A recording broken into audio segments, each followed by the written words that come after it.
નમસ્કાર મિત્રો, જય શ્રી કૃષ્ણ, જય Siyaram. Ramnagar Madhuvan farm house YouTube ચેનલમાં આપ સૌનું સ્વાગત છે. આજે ચા સાથે ચર્ચામાં ગઈકાલે અમે બેસરામ ગયા બેસનામ ગયા હતા, એની થોડી ચર્ચા કરીએ. ચા કાઢ પહેલી એમ ચંદુલાલ જો યાદ આવ્યા. બોરિસના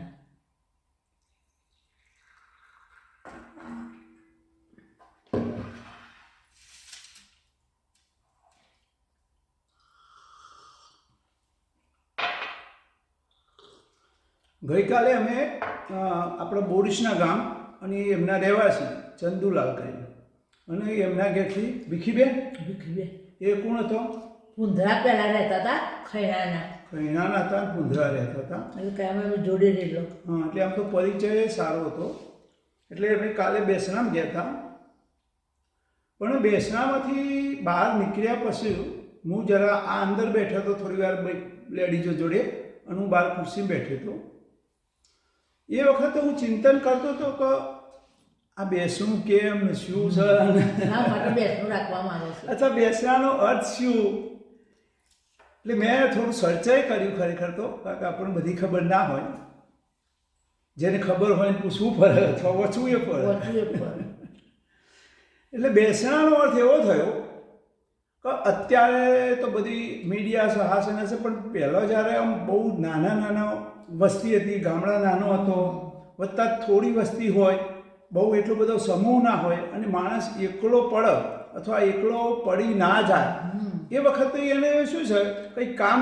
આ તો શું છે કે ઘરડું મૂડું હોય તો ઠીક છે, પણ કોઈ જવાન સ્ત્રીનો કોઈ જુવાન છોકરો મળી ગયો હોય તો પાદરકની એમ શૂન્ય મસ્તક થઈ જાય. એને કશો વિચાર કરવો, કશું સૂઝે નહીં, કશું કામ કરવું સૂઝે નહીં. હવે એકલાને કેમ છે? એટલા માટે એની જોડે જઈને બેસવું, એમાં એ જે એને ઓળખતો હોય, પાળકતો હોય, સગા સંબંધી હોય ને એની નજીક જઈને બેસવું, આખો દિવસ એની જોડે બેસવું, એનું કામ પણ કરવું, કારણ કે એનું કામ કરવું એ નથી. એટલે એની જોડે જઈને બેસવું ને એના ઉપરથી બેસવું એવો શબ્દ નીકળ્યો છે હકીકત. તો મૂળ એના માટે જરૂર હતી. અને આ જરૂર કેમ છે ખરેખર તો મને યાદ આવે છે, હું જ્યારે કે 10મા ધોરણમાં ભણતો હતો ત્યારે મારો એક ઇંગ્લિશમાં ખરેખર તો આ કવિતા આવતી હતી. ઇંગ્લિશમાં આવી અને 1969ની સાલ, જાણો આજે લગભગ 55-56 વર્ષ જેવો થવા આવ્યો. એ વખતે એ ઇંગ્લિશ કવિતાના શબ્દો તો મને યાદ નથી, પણ એનો ભાવાર્થ એવો હતો કે કોઈ પર્વતીય પ્રદેશમાં કોઈક એક નાનું ગામડું છે, અને એમાં એક જુવાન પુરુષ મળી જાય છે, અને એની સ્ત્રી પછી રડતી નથી. તો બીજી સ્ત્રીઓ છે ને એને રડાવવા માટે આવે છે, તો આગળ બહુ મહેનત કરે છે, એવી એ કવિતાનો ભાવ હતો. હવે આપણે ખરેખર તો આ રિવાજો હતા મલેશિયાના, એ તમને વાત કરું. ચાપી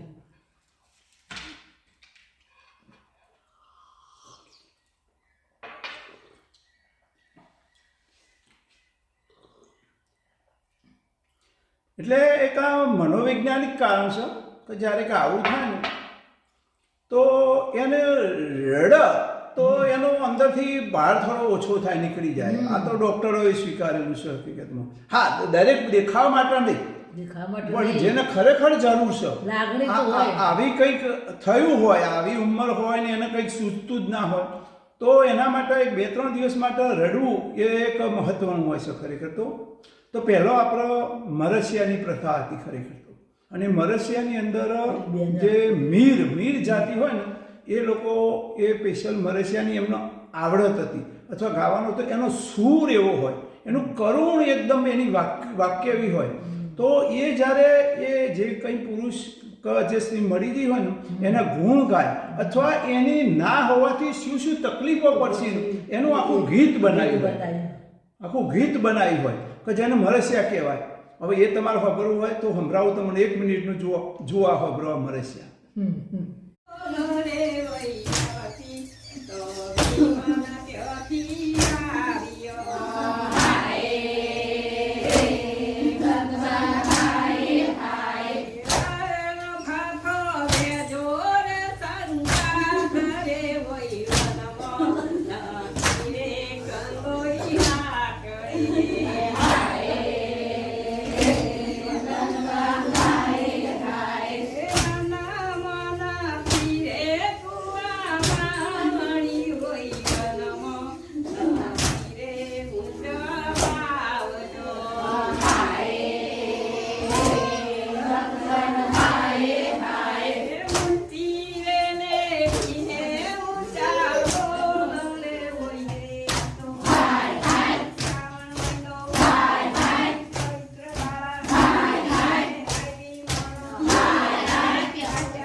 કથા સાથે ચર્ચા. જોયું ના મલેશિયાનું ગીત. આની અંદર હજી હમણાં થોડાક પસાર વિસ્તારોમાં હજી પણ આ પ્રથા થોડી ચાલુ છે. આપણે તો હવે મોટો બેસણો થઈ ગયો જો પાર્ટી પ્લોટોમાં એ બધા પ્રથા બંધ કરી. ભલે જરૂર ના હોય બંધ કરવાનું, કોઈ કરે તો એ ખોટું નથી, ના કરે તો એ ખોટું નથી. મને તો આમાં કોઈ પાછળ ઉપદેશ આપવો કે સલાહ સૂચન આપવાનું મને તો ગમતું નહીં. મારે શું કરવું એ મને જો તે ખબર છે. બીજા જે કરતા હોય બરોબર જ કરતા હોય, એમાં કોઈ ખોટું કરતા ના હોય.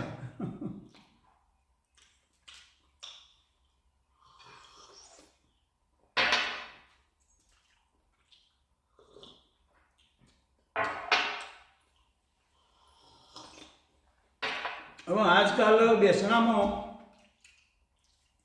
પહેલો નથી આપણામાં, પણ આપણામાં એ ધારો કે પહેલાં થોડી પ્રસાદ આપતા હતા, બિસ્કીટ આપતા હતા. હવે બધી પાછું બહુ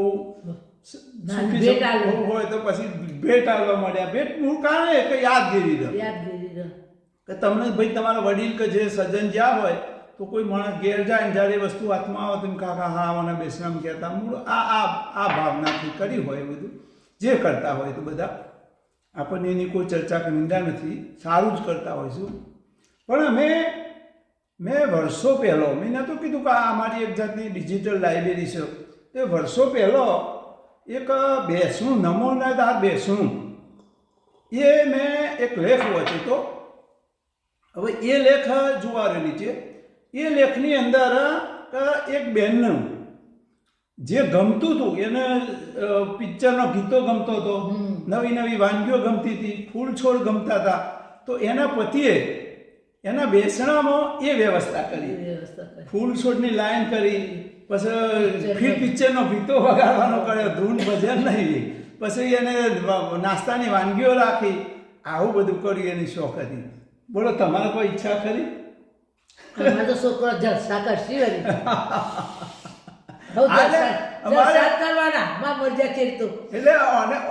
ખરેખર ગોટા ભાવ, મને જલેબી ભાવ. તો હું તો છોકરોને બધાને કહું છું કે આ વસ્તુ ગિફ્ટ નહીં આપી, પણ તું તારા ગોટા અને જલેબીનો નાસ્તો રાખજો. બસ આ તો હમણાં ગયા અત્યારે આ કહેવાનો ટાઈમ હતો છે વળી આ, પણ ખરેખર આ કહેવાનો ટાઈમ આવી જ જશે. હા, તમે હોભળો જો, આપણે કાલ મેં પરમ દિવસે ભજન મૂક્યું છે ને એની અંદર કે ભાઈ આ ક્યારે કહેવાનો ટાઈમ છે તમે હોભળો. હકીકતમાં એ ભજન જે સારું કહેવાનું હોય એ કહી દેજે, પ્રશંસાના દે ફૂલ ધરી દેજે, ચિત્તને આવી તક મળશે કે નહીં મને ખબર નથી, મને ખબર નથી.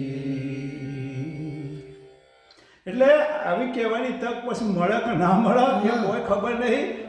કહી દો રહી જાય ના કરે છોકરો કહી દેવું પડે બધું કે ભાઈ અમારા બેસણામાં તમારે શું કરવું. હા, પછી બીજું મારા બેસણામાં ખરેખર તો સોજે જ બેઠક રાખીએ.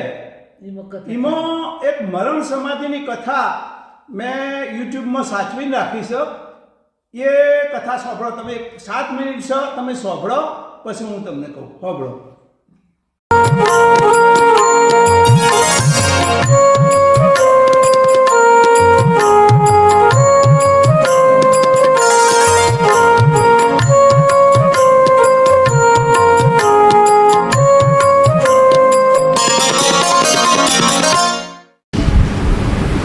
આજથી સાધના શિબિર અને સ્વાધ્યાય શિબિરનો આપણે પ્રારંભ કર્યો છે. આ વખતે આ શિબિર દરમિયાન આજે અને આવતીકાલે સવારના પ્રવચનનો મુખ્ય વિષય રહેશે સમાધિ મરણની સાધના.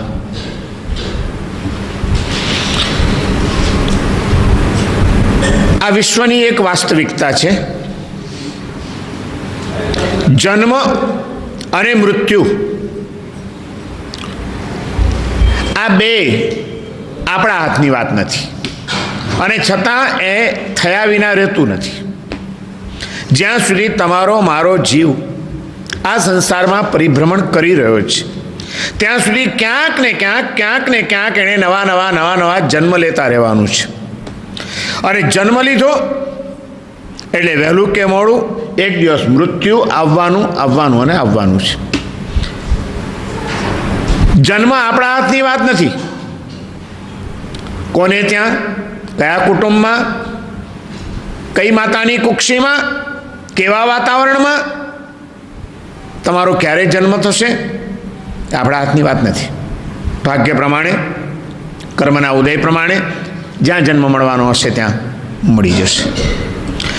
જન્મ અને મરણની વચ્ચેનો જે સમય જીવન, એ જીવનમાં ભાગ્ય પણ કામ કરે છે, એની સાથે આપણા પુરુષાર્થ પણ કામ કરતા હોય છે. બંને ભેગા ભળીને આખું જીવન ચાલતું રહે છે. અને એ જીવનનો અંતકાળ આવે છે મૃત્યુ, જેને આપણે કહીએ છીએ. એ મૃત્યુ પણ લગભગ આપણા હાથની વાત નથી. મૃત્યુ ક્યારે થશે, ક્યાં થશે, કેવી રીતે થશે, કયા સંયોગોમાં થશે, કંઈ જ આપણને ખબર નથી. બધું આપણા માટે અનિશ્ચિત છે, અંધકારમય છે. પણ બીજી કંઈ જ ખબર નથી. પણ એટલી તો દરેકને ખબર છે કે એક દિવસ મૃત્યુ આવવાનું છે અને આવવાનું છે.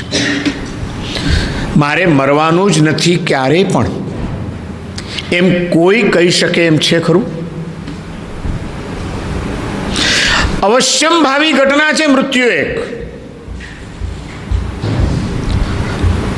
પણ એ મૃત્યુ વિશે ભલે બીજી કાંઈ જ ખબર નથી, પણ એ આપણું મૃત્યુ જ્યાં પણ થાય, જ્યારે પણ થાય, જે સંયોગોમાં થાય, એ સંયોગોમાં આપણી મનની સ્થિતિ શું હોય. શરીરની સ્થિતિ આપણા હાથમાં નથી રહેવાની, પણ મનની સ્થિતિ આપણી શું હોય એ જો આપણે વિચારી લીધું હોય, એ માટેની જો કોઈ તૈયારી આપણે કરી લીધી હોય, તો જેને આપણે ત્યાં શાસ્ત્રોની અંદર જ્ઞાની પુરુષોએ પંડિત મરણ કહ્યું છે, સમાધિ મરણ જેને કહેવામાં આવ્યું છે, એ સમાધિ મરણ કદાચ આપણે પ્રાપ્ત કરી શકીએ. એ આપણા હાથની વાત છે. પણ એ સમાધિ મરણની પ્રાપ્તિ કોઈ એમ ન માને કે એક દાડામાં કે 2 દિવસમાં આમ વિચાર કરીએ ને થઈ જશે. એ માટે દેહની પરિસ્થિતિ કેવી હશે, કેવા રોગોથી આ દેહ ઘેરાયેલો હશે, ત્યારે આપણે પૂર્ણપણે સભાન હશું કે અર્ધ બેભાન હશું, કેવી લાચારીમાં હશું, એ કંઈ ખબર નથી. પણ એ જેમાં પણ હોઈએ એમાં આપણું સુષુપ્ત મન, આપણું આંતરમન સંપૂર્ણપણે જાગ્રત હોય. અને એ સુષુપ્ત મનની અંદર જીવનકાળ દરમિયાન, વર્ષો દરમિયાન જે કંઈ પણ આપણે સંસ્કારો મૂકી દીધા હોય, એ સંસ્કારો એ સબકોન્શિયસ માઇન્ડની અંદર પડ્યા સતત આપણી સાથે ચાલતા રહેવાના છે. મૃત્યુના અંતિમ શ્વાસ સુધી, અંતિમ ક્ષણ સુધી એ સંસ્કારો આપણા સાથી બનીને જન્માંતરમાં આપણી સાથે ચાલવાના છે. અને એના આધારે જ આપણી ગતિ નિશ્ચિત થવાની છે. અને એટલા માટે એમ કહ્યું કે જો મૃત્યુ પામ્યા પછી દુર્ગતિમાં ન જવું હોય, સદગતિ મળે મને એવી જો તમારી ઈચ્છા હોય કે સારી ગતિમાં બીજો જન્મ મળે, જન્મ તો લેવો જ પડવાનો જ. અહીંથી મોક્ષ શક્ય જ નથી, તમારો કે મારો કોઈનો પણ. ક્યાંક તો આપણે જન્મ લઈશું જ, પણ હવે પછીનો જન્મ આપણને સારી જગ્યાએ મળે, સારી સ્થિતિમાં મળે, સારા વાતાવરણમાં મળે, સારા ભાવો જ્યાં આગળ આપણા વિકસે, એવું અનુકૂળ સમગ્ર તંત્ર ગોઠવાય એવી જો આપણી ઈચ્છા હોય, જેને આપણે ત્યાં સદગતિ કહેવામાં આવી છે, સદગતિ પામવી હોય, તો જ્ઞાની પુરુષો કહે છે કે એ માટે તમારી સાધના જીવનકાળ દરમિયાન ઘણા વર્ષો પહેલેથી જ શરૂ કરી દેવી જોઈએ. જીવન ગમે તેવું જીવ્યા હશું અને પછી છેલ્લી ઘડીએ ભગવાનનું નામ લઈ લઈશું એવું જો વિચારીને આપણે નિરાંતે બેઠા હોઈએ તો કદાચ આપણે ક્યાંક ભૂલીએ છીએ. કારણ કે આપણને ખબર નથી કે મૃત્યુ ક્યારે આવવાનું છે. કોઈ ટાઈમ લિમિટ આપણને કોઈએ બાંધી આપી નથી કે આટલા ટાઈમ સુધી તો મૃત્યુ નહીં જ આવે તમને ક્યારેય એક્સિડન્ટ નહીં જ થાય, તમને હાર્ટ એટેક નહીં જ આવે, તમારી કિડની ફેલ નહીં જ થાય, તમે કોઈ ગંભીર બીમારીમાં નહીં ફસાઈ જાઓ, તમે એકાએક પેરેલિસિસમાં જઈને કોમામાં નહીં જ સરી પડો. આવી કોઈ ખાતરી આ દુનિયાનો કોઈ ડૉક્ટર, કોઈ સાધુ, કોઈ આપણને આપી શકે એમ છે? સંપૂર્ણપણે અનિશ્ચિતતાની વચ્ચે આપણે જીવી રહ્યા છીએ. કદાચ આ જગ્યાએ અત્યારે આ હોલમાં તમે સાંભળતા સાંભળતા ઢળી પડો અને હું બોલતા બોલતા ઢળી પડું, એ પણ શક્ય છે. અને જો એ સ્થિતિ હોય તો આપણું ડાપણ શેમાં? જે નિશ્ચિત એક ઘટના બનવાની છે એના માટે કોઈ જ તૈયારી નહીં કરવાની. જાણે કે હજી તો હું નાનો છું, હજી તો ઉંમર મારી જુવાન છે, હજી ક્યાં અત્યારથી કંઈ ચિંતા છે, હજી તો ઘણા વર્ષ જીવવાનું છે. અને કોણે જોયું છે પરલોક, કોણે જોયું છે કઈ ગતિ? અરે અત્યારે જીવન મળ્યું છે, ખાઈ પીને મજા કરી લો, આપણે જવાનું જ છે એવી કોઈ ખબર છે? મૃત્યુ થાય છે એટલે શું થાય છે કોણે જાણ્યું છે? આ બધા વિચારો કરીને જો આપણે બેફિકરા રહેવા માગતા હોઈએ તો જ્ઞાની પુરુષો એમ કહે છે કે તમે ગંભીર ભૂલ કરી રહ્યા છો. સૌથી પહેલાં એ નિશ્ચિત કરી લેવું જોઈએ કે વહેલું કે મોડું એક દિવસ મારે અવશ્ય અહીંથી ચાલ્યા જવાનું છે ને છે. એ ખ્યાલ સાથે જાગ્રત રહેવું જોઈએ. આ કથા દરરોજ સોજે રાખવી અને બને તો એને સ્ટોપ કરી કે વચ્ચે કોઈ ચર્ચા કરનારો માણસ હોય તો એની ચર્ચા એ કરતા રહું અને આ કથાનું બરોબર માનવી. હવે મને એક તો આપતી નહીં પણ મરવાની ઉતાવળ એ નહીં પાછી. હા, જો સુધી બીજાને નડીએ નહીં ને તો સુધી જીવવું છે.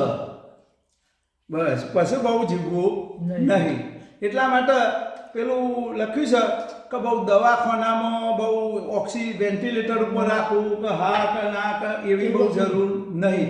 આમ તો હું બધાને અત્યારે ખર્ચ આ મીડિયા મારફત મેં નથી કીધું, અમારી ડાયરી છે, એના મારફત જ કહેવા માગું છું અમારા પરિવાર બધાને કે જો સુધી મારી ચેતના હોય, મને ખબર પડતી હોય તો સુધી દેવાની ટ્રીટમેન્ટ શું કરાવી એનો નિર્ણય મને કરવા દેજો. મને પોતાને જ કરવા દેજો કે ભાઈ મને દવાખાને જવું કે ના જવું, કે ટ્રીટમેન્ટ કરવી કે ન કરવી. અને સંજોગો વસાત મારી ચેતના ના હોય, ધારો કે હું ભાનમાં ના હોઉં તો મારા મિત્ર ડૉક્ટર ચિમનભાઈ પટેલને મેં અથવા કઈ છે તો કઈ રાખ્યું છે, એ જે સલાહ આપે ને એ પ્રમાણે તમારે કરવાનું. આ મારું એક ખાસ સૂચન છે. તારું શું કહેવું થાય છે? કે મને તો ભગવાન ગારી દેશે. આપણા હાથની વાત છે. મારા હાથની વાત છે. વિદેશીઓ બરોબર. તો આ મારી ઈચ્છા હતી ખરેખર. ના કીધું કે આ અમે કોઈના ઉપર કહેતા નથી કે બીજાને આમ કરવું જોઈએ, પણ અમારે શું કરવું જોઈએ એનો નિર્ણય અમે. અને આ એક અમારી ડિજિટલ ડાયરી છે કે આની અંદર લખેલું રહે, એનું રેકોર્ડ થયેલું રહે, તો એ કંઈ પૂછી જાય ના તો છોકરાને ખબર પડે. એટલે ભવિષ્યમાં બાળકોનો નિર્ણય લેવામાં મદદરૂપ થાય કે ભાઈ આપણે શું કરવું છે હકીકતમાં. તો આ હતી આજના બેસનાની ચર્ચા, ચા સાથેની ચર્ચા. તો મિત્રો, જય શ્રી રામ, જય શ્રી કૃષ્ણ. જય